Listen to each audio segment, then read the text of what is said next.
Hey guys, welcome back to the channel. Before we jump into today's video, don't forget to like, comment, and subscribe to support the channel. It helps a lot more than you think, and I always love hearing your thoughts down below. Alright, ready to get into this topic? It's actually wild. So we all know that K-pop is competitive, like very competitive. Companies are always looking for the next big thing, the next visual, the next talent, the next viral moment. But recently, it feels like things have gone a little too far. SM Entertainment just debuted a new girl group called Hearts2Hearts, and what's making headlines isn't their visuals or stage presence. It's the fact that almost all of them dropped out of middle school. Yeah, not high school, middle school. We're talking kids who were like 13 or 14 walking away from basic education to become idols, and I have so many thoughts. First of all, I get that idol life is demanding. It's early morning training, late night dance rehearsals, singing lessons, strict diets, content schedules, interviews, fan signings. It literally becomes your full-time job. So trying to balance that and go to school, I can imagine how overwhelming that is. But here's the thing. Education is not just some little optional task, especially middle school. That's basic mandatory schooling in South Korea. You can't just skip it and expect things to be okay. That's supposed to be the bare minimum. Okay, let me give you the breakdown. Hearts2Hearts has 8 members. Out of those 8, only 2 actually made it past middle school. Carmen is one of them, and she eventually got her GED through homeschooling after she dropped out of high school. Stella is the other one who dropped out of high school instead of middle school. Everyone else didn't even finish the 9th grade. That's wild. And the youngest members of the group, they're around 15 years old. That means they either just barely started high school or never even got to that point. That's like being a freshman and deciding, you know what, I'm done. I'm gonna be famous. Now, I know some people will say, well, they can always go back and get a GED later, or they're following their dreams. And I hear you, I really do.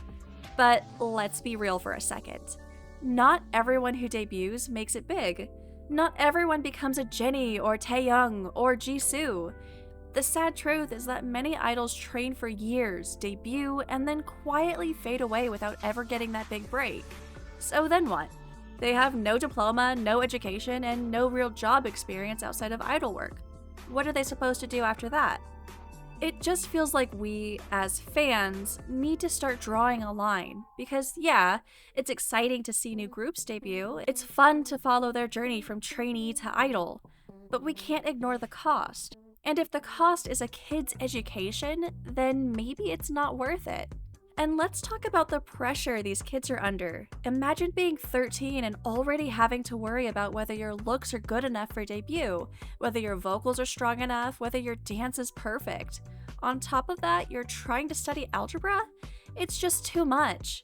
So of course some kids are going to choose one or the other, but it shouldn't be this way. K-pop companies should be doing more. If they're going to train kids, they should also be responsible for helping them finish school. There are options. There's homeschooling, online schools, flexible learning programs. I know some idols have done this already, so why not make it the standard instead of the exception? And why even debut kids so young in the first place? What's the rush? The industry acts like if you're not famous by 16, your life is over. But there are so many idols who debuted later and still did amazing. Look at Wasa from Mamamoo. She debuted at around 19 and she's a queen, although that is still young. Irene from Red Velvet was 23 when she debuted and she's iconic. There's no need to push babies into the spotlight. Also, can we talk about how messed up it is that some of these kids training under these companies, without any guarantee of debut, are still pressured to drop out of school? What if you go through all that, drop out of school, train for years, and then never even debut? Now you're 17 with no diploma and no group. It's just not okay. And I get that South Korea's entertainment industry is super fast-paced. They always want new faces, young talent, fresh energy. But they need to remember that these are real people, not robots, not just products. These are kids who deserve a childhood, who deserve to finish school, who deserve to have options outside of just performing. I'm not saying kids shouldn't chase their dreams. I think it's amazing when someone young knows what they want and goes for it, but that dream shouldn't come at the cost of their entire education. There has to be a better balance. There has to be. And I think as fans, we have a responsibility too. We can support these idols, love their music, hype up their performances, but we also have to care about their well-being. We can ask for better treatment. We can demand that companies take education seriously. Because if we don't speak up, who will? Let me paint you a quick picture. Imagine a 13-year-old you, dropping out of school to chase a dream. You're told to diet, train all day, smile all the time, and be perfect online. And on top of that, you might get hate for no reason. That's the life some of these kids are living. And for what? Clout? A few viral fan cams? It just feels really dark when you break it down. So, what do we do? Honestly, I don't have all the answers, but I do know that we need to start asking questions. Why are companies debuting kids who haven't even finished school? Why aren't there rules in place to make sure education is prioritized?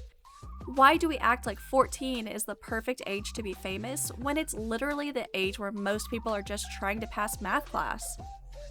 It shouldn't be shocking to expect idols to finish middle school. It should be the minimum expectation, not a luxury. And I hope the backlash from this Hearts2Hearts situation makes companies think twice before pushing young trainees too hard, too fast. Because at the end of the day, talent will still shine. If someone's got it, they'll make it, whether they debut at 14 or 24. Let them be kids. Let them go to school. Let them have a chance to choose this life with a clear head, not just be pushed into it before they've even hit puberty. Anyways, that's my little rant for today. I just think this whole thing with Hearts2Hearts really opened people's eyes to what's happening behind the scenes. And it's not just about one group, it's about the system that keeps repeating this pattern. We need to stop normalizing it. Thank you so much for watching. If you made it this far, you're a real one. Don't forget to like, comment, and subscribe if you haven't already. It helps more than you know, and it helps me keep making these videos. And just for fun, let's see who made it to the end. Comment "Middle School Matters" down below so I know you stuck around. I love reading your comments and hearing your thoughts, so don't be shy. Let's talk about it. Alright, I'll see you in the next video. Stay safe, stay kind, and please, let's protect these kids. Bye!